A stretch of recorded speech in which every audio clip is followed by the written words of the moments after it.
Jay Corbett here with his with Team Sanctum and his new deck. Would you like to tell us what the name of the deck is, Jay? Yeah, the name of the deck is just Geargia's. It's pure Geargia's. I built this because with the new stuff that's coming out in July, there's going to be a gold gadget and a silver gadget that's coming out, and there's going to be some cards in here that I'm going to be replacing with 3 of the gold and silvers. But I can show you this deck I put together real quick up. I was able to, go to game 3 with Cosmos, but here's pretty much the monsters I run in this Geargia build. And the Cosmos were mine, so... Yeah, the Cosmos are yours. Okay, so run cool. 2 Geargia Arsenal. Run 2 10 Goldfish. I realized before I made this deck, I was like, I need something to be able to special summon out my monsters. Figured out that 10 Goldfish works, and it's a machine, so I was like, you know what, let me put this in here. 1 Geargiano Mark III. 3 Goggers. Most Geargia players don't play Goggers at all in their deck due to the fact of normal summon, activate its effect, special summon a monster you can't attack, and you can only special summon out machine type monsters. But first turn, I can guarantee this. I've always had at least 1, and that's pretty positive for me, especially if I'm going first in the turn. Yeah, it's kind of like a tin can when you think about Cosmos. That'll give you a card, and then you get another special summon, and you get your boss monster out first. Exactly. It's pretty good. Run 3 Geargia Armor. Because you need to. You have to. Because the booty. Exactly. The booty's real. Hold on. There goes. There you go. 19 booty. Run 3 Geargia Accelerator. Because, obviously. I run 2 Geargianos. I run 3 Geargiano Mark IIs because normal summon, you already have the Mark III in your hand. Special summon that if you already have the other Geargiano in your hand. Special summon that out, overlay, and you get the big boy out, Geargia Gear. Yep. And you said 2 accelerators? No, I run 3 accelerators. 3 accelerators. Yep. Okay. And 2 Effect Veilers because it works. Effect Veiler. Effect Veiler works. We're going to move on to the spell cards. Spell cards. I run 1 Swords of Revealing Light. I only run 1. You don't need to run 2 because after 3 turns, you should be able to pull out a board that should be good enough for you to swing for an OTK with this deck. Limiter removal. This OTKs. Yeah, no matter what. You have 2 Gigants on the field, OTK. I run 1 Twin Twisters, 2 MSTs for back row.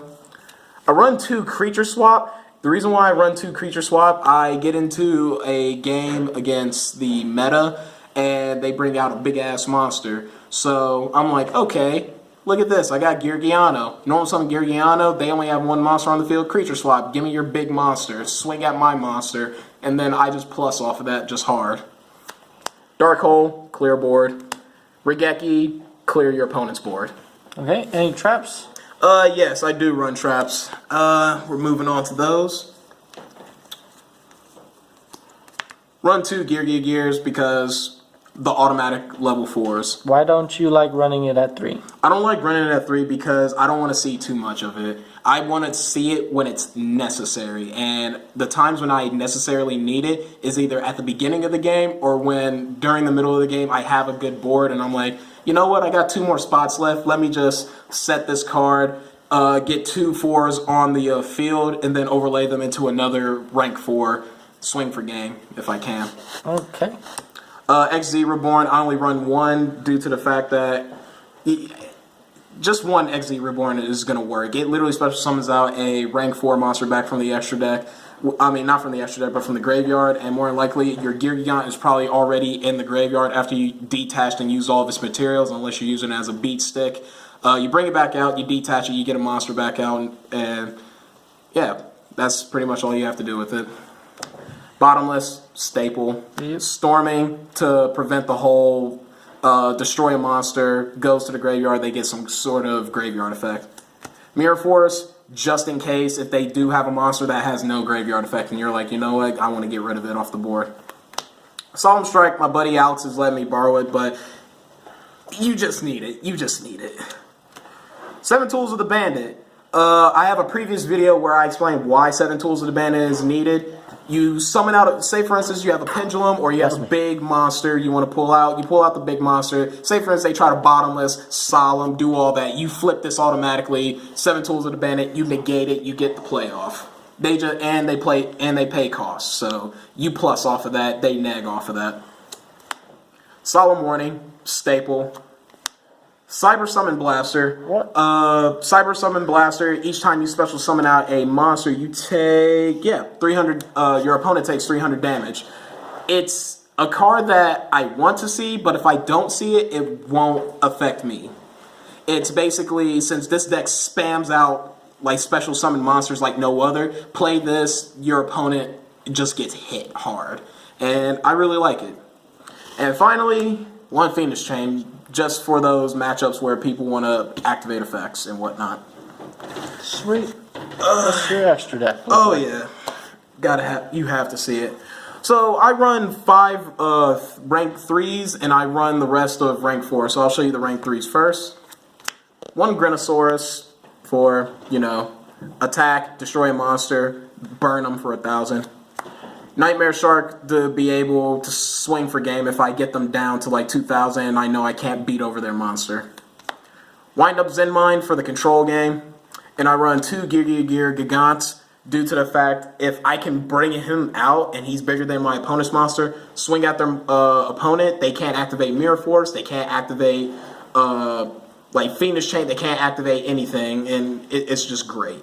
This is why I really love this card. If I can find a way to get this card out first turn, or second turn or anything, that's what I'm going to go for with the rank 3. We're going to move on to the rank 4s. Run 3 Gear Gigant X. If you don't run 3 for Geargias or any type of Geargia based deck, you're not playing the deck right. Silent Anarch, necessary. Abyss Dweller, necessary. Gaga Cowboy for game. Dark Rebellion to basically have a beat stick if you need one on the field, because it sucks when your opponent brings out a big monster and it doesn't have any type of effect. It's just there and you're like, okay, overlay your level 4s, get a Dark Rebellion, detach 2, take their attacks, swing at them for 25 easy. Run Utopia. I'm going to probably take him out for something else unless I get the Lightning Utopia. I run 1 Super Quantal Mech Beast Erebus, if that's how you say it correctly. I don't know. Ouroboros? Okay, Ouroboros. I run this because, well, if I can bring this out and I already have a field, this is kind of just a plus, because if your opponent has a monster out on the field that has an effect that could affect you on their turn, you might as well just flip it face down, destroy it, get rid of it, and just save yourself the trouble. And Castell because necessary. Because Castell. Yep. We're going to take a look at my side deck real quick. Sure. Alright. So here in the side deck, we got, you'll like this. Run 2 Curse Seal of the Forbidden Spell. I run 2 because of the Monarch and Cosmo game. Pretty much, if they activate Cosmo Town or if they activate Fire King Island, activate this, they can't use the cards anymore, so it kind of stops their plays. I do believe that destroys Fire King Island, though. Huh? Does it say that they can't activate the it negates. It should. I believe it negates. Curse Book of the Forbidden Spell, you discard a spell card, you negate the activation of the card. I can zoom in on this. I can't zoom in on it. It's all good. It basically negates the effect and then destroys the card, and then your opponent's not allowed to use it for the rest of the battle. Magic Deflector. You use that in the Monarch game. You pretty much activate it to stop their field spell, and you stop their other one that affects card effects, so that their monsters aren't affected by card effects. That's all you do it for. Mask Restrict. Obviously for the Monarch game, you prevent them from tributing. 2 Cyber Dragons and a Chimera Tech for the Cosmo and any other machine type game that I'm going against, due to the fact that, say for instance, Cosmos bring out a big board with just all machines. You have no monsters. You draw, say for instance, you top deck a Cyber Dragon. Oh, look at that. Special summon out Cyber Dragon. Take all your opponent's monsters, your monster. You just bring out a big beat stick and just hit your opponent with it. Alright. Spell Shattering Arrow if I go against Draco Pals and any Pendulum deck. Grand Horn of Heaven if I go against the Pendulum game, literally. And Book of Moon if I feel like a deck has too many monsters that have face-up effects that continue to happen. I will probably just side this in just to be like, okay, I don't want this one monster to activate their effect. Flip Book of Moon, boom, they can't activate their effect. Sweet. Yep. So that was Jay's Geargia deck profile, and he did good today. He gave me a run for my money, and I was playing Cosmo, so... I was surprised I was able to do that because it's crazy that I was able to go to Game 3 with you, and just this build is not even the full build. When the gold gadgets and the silver gadgets come out next month, this is when the deck is really going to shine. Yeah, Geargia was pissing me off today. All right. Team Sanctum out.